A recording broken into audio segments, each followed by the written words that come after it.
What's up, y'all? This is day 20 of my building of the hospitality management system that I'm building for clients. If we haven't met, my name is Jason Littrell. I'm a hospitality management consultant based here in New York City, and I serve bars and restaurants all over the world, especially with scaling and automation and systemization problems. So the thing that I'm building today is kind of the thrust of the hospitality of the HR element of it. Now, there's a concept in marketing called the product of the product of the product. So the product is the stuff that you sell. The product of the product is like the way you feel when you buy it. And then the product of the product of the product is the person that you become or the identity that you adopt by purchasing that product. So that's what we're really selling in product sales. So with this mentality, with this ideology, this is what I'm building today is a solution to the problem of the problem of the problem. So the problem is that like nobody's coming to the restaurant, right? The problem of the problem is that no money's coming in.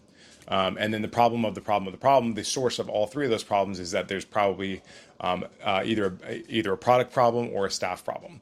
And so what I'm working on today is the latter. So I'm working on the staffing problem. So if you have a flywheel of sorts where you have an endless supply of great talent coming in, and you're constantly nurturing them, reinforcing them, retraining them, they're going to stay longer, which means that you don't have to recruit it. You don't have to recruit as hard anymore. They are not going to churn out. They're not going to piss off customers, and they're going to tell their friends what a great place to work it is. So you don't have to look for people so hard.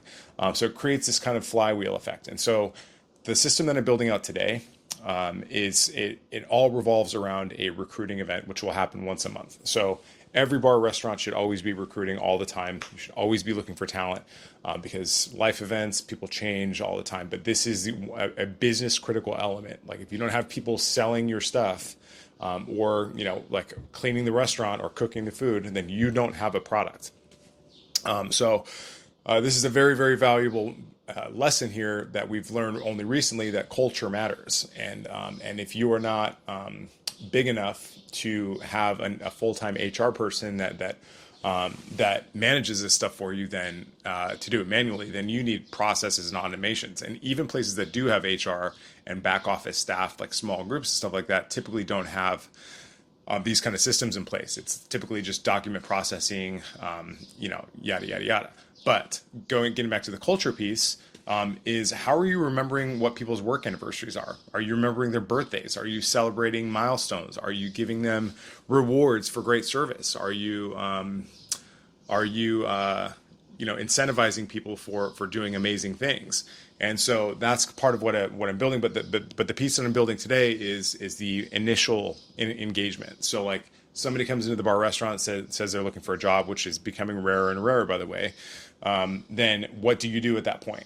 And then how do you make sure, how do you train them from the very beginning, even before they have a job, what the business is about, what your values are, what kind of person you look for, what your investment is in those people that work there, so that you're finding people that are just top tier talent, and so you never have to look.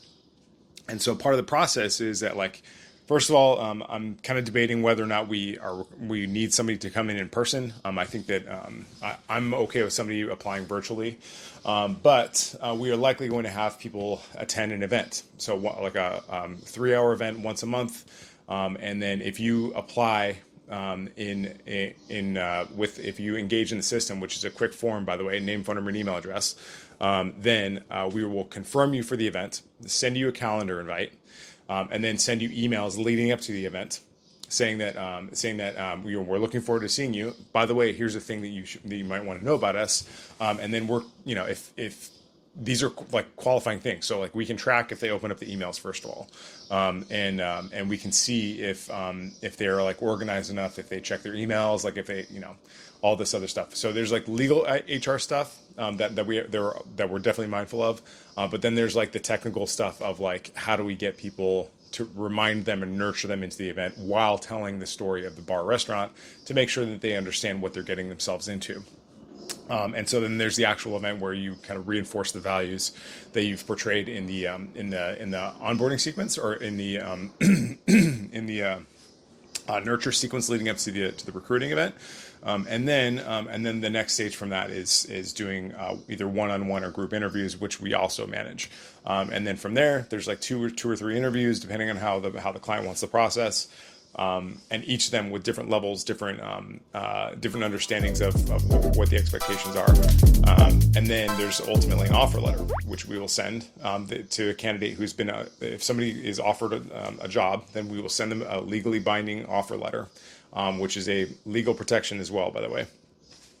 So we send them the candidate a letter that they can sign, and then we kick them off to the next process to do the physical paperwork if that's what's required in the local, state, and federal laws in that country, and then we kick it off to a manager to assign them and oversee their first 30 days. And so the first 30 days is a regimented program where we have like specific milestones and goals that we want each employee to achieve, and to just to make sure that they have a clear understanding of what they're doing. And all this is like on the clock. It's, they're getting paid for this time to learn.